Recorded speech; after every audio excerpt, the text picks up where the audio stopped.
RSS के लोगों ने बाबा साहब का विरोध करने का काम किया था, बाबा साहब का पुतला जलाने का काम किया था। यहां तक कि बाबा साहब दुखी होकर के बाबा साहब ने इस देश के कानून मंत्री से इस्तीफा देने के लिए मजबूर हो गए थे कि बाबा साहब इस देश के पिछड़े, दलित, आदिवासी, शोषित, वंचित हर समाज, हर वर्ग के लिए उन्होंने अपना पूरा जीवन त्याग दिया और हम सब लोगों को जीते जी स्वर्ग का एहसास कराने के लिए इस देश का संविधान दिया।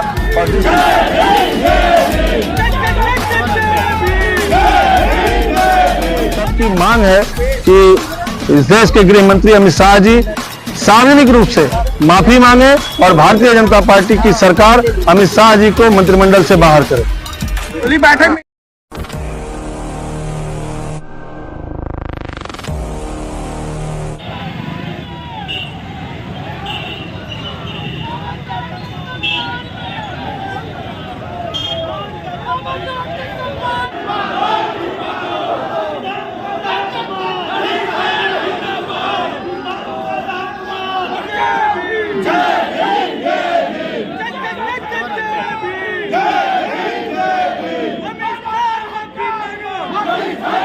हम सब की मांग है कि बाबा साहब इस देश के पिछड़े, दलित, आदिवासी, शोषित, वंचित हर समाज, हर वर्ग के लिए उन्होंने अपना पूरा जीवन त्याग दिया और हम सब लोगों को जीते जी स्वर्ग का एहसास कराने के लिए इस देश का संविधान दिया।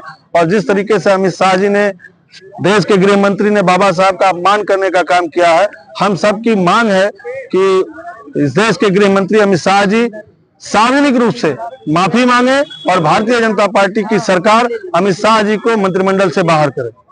खुली बैठक में इन्होंने, अमित शाह जी ने यह भी कहा है कि जो है इस बात को एडिट किया गया है।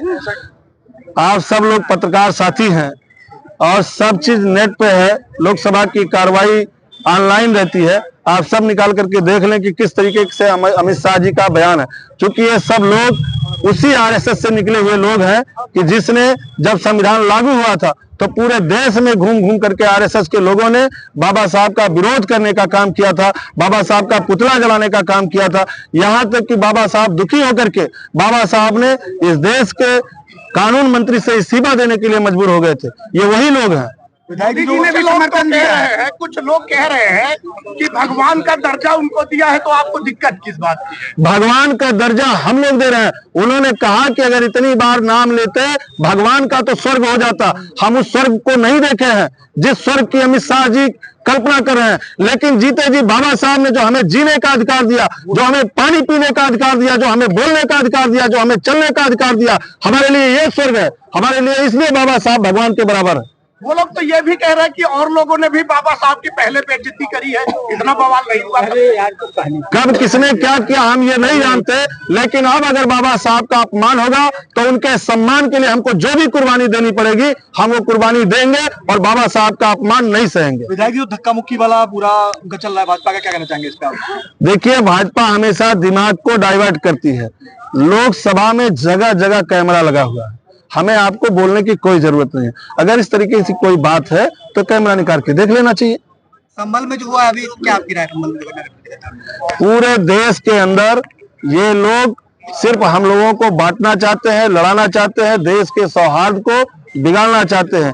देश की जो गंगा जमुनी तहजीब है इसको खत्म करना चाहते हैं। ये देश हिंदू, मुस्लिम, सिख, ईसाई सबसे मिलकर के बना है। इस देश की आजादी में इस देश के रहने वाले हर वर्ग, हर जात, हर धर्म, हर मजहब के लोगों ने अपनी कुर्बानियां दी है, तब हमको जाकर के इस देश की आजादी मिली है। अरे भाजपा के तरफ देखिए, महंगाई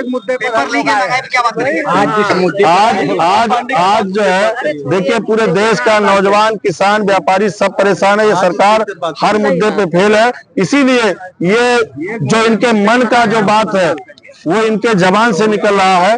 और ये जो बाबा साहब ने हमको आपको अधिकार दिया है, अमित शाह अगर इस्तीफा नहीं देते हैं तो क्या करने वाले? हम सब लोग लड़ाई लड़ेंगे, आंदोलन करेंगे।